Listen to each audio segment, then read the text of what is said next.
Okay, right, more of the same. Let's kind of solve for x. Now, this is still the square root property. I can see I'm going to have to square root both sides, all right? Because it's squared. What's the opposite of squaring something? You square root something. If you remember from the radical section, there were square root problems. So what was the opposite of square rooting? We squared both sides. So go back and look at the chapter 7 material and radicals.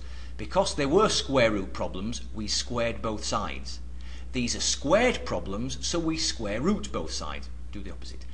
So, now, honestly, it really is as straightforward as this. If I square root an x minus 2 squared, the answer is just x minus 2. Go back and look at some of the explanations. It's almost like me saying, right, the square root has cancelled the squared.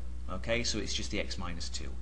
If I square root the other side, now please remember, square root of 36, okay, is 6, but it's plus and minus 6. Okay, so what you've got here is this.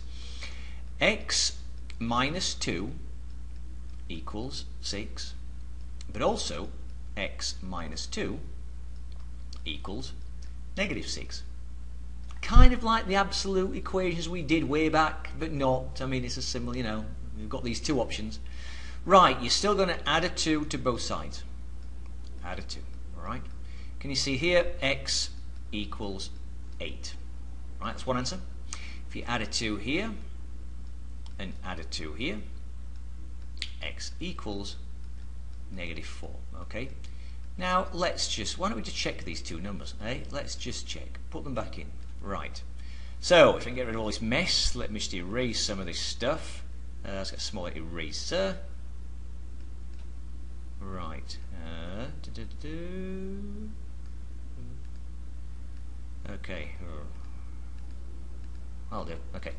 So, can I put an 8 into here? Right, what's 8 minus 2? 8 minus 2 is 6. 6 squared is 36. That's okay. That one works.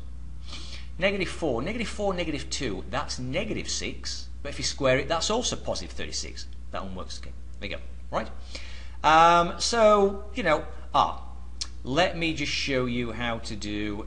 6 looks kind of similar, but I can see that if I square root both sides, I'm not going to get a great number on the right-hand side, because I can't square root 20. I can square root 36, previous question, but not 20. Right. Same thing again. I'm going to square root this side, so it just leaves me with x plus 5. Now, that's what's nice about those, okay? That's the easy bit. If I square root this, well, what is that? Okay, so square root 20, well, that's 4 times 5, isn't it, remember? Which will give me square root 4, right, 2 root 5, okay? So, there we go. So again, I've got two options. I have, plus and minus, that's why I've got two options.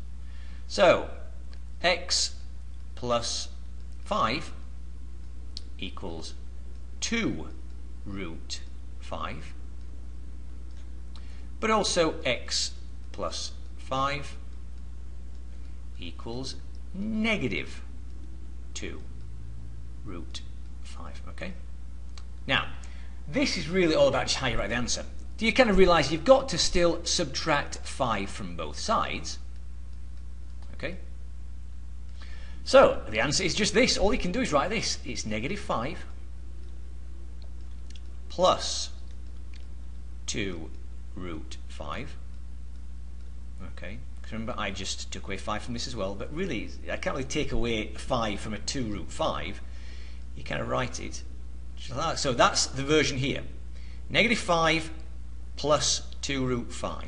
But I also have this one here, negative 5 minus 2 root 5. Anybody remember conjugates from the previous section? Conjugates, alright? Now we can actually write this like this. Negative 5, this is just a shortcut. Plus or minus, and there's that sign we've used before, 2 root 5. Okay, so I know that's more complicated. I mean, this one was much nicer, okay, because when we square rooted we had a 6. So when we added a 2, you know, that was easy. But this is, it looks complicated, this one, okay, but that's how you actually write the answer. I've square rooted a 20, but I've got a 2 root 5. Right, right? Not something nice. Look at that one, okay? Just go through that one again.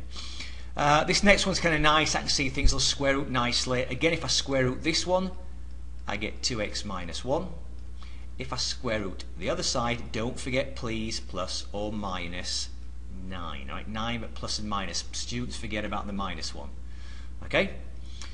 Alright, so I have to erase all this, guys, so just kind of record it, look at it, and go back to it, replay. Okay? So I was going to record this, erase this.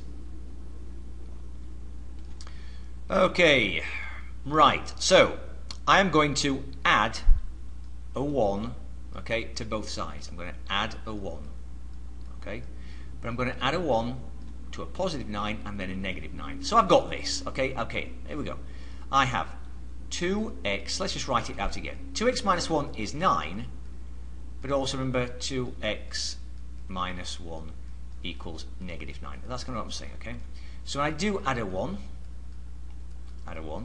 here I get 2x equals 10, so x equals 5. There's an answer. Okay, I've got an answer.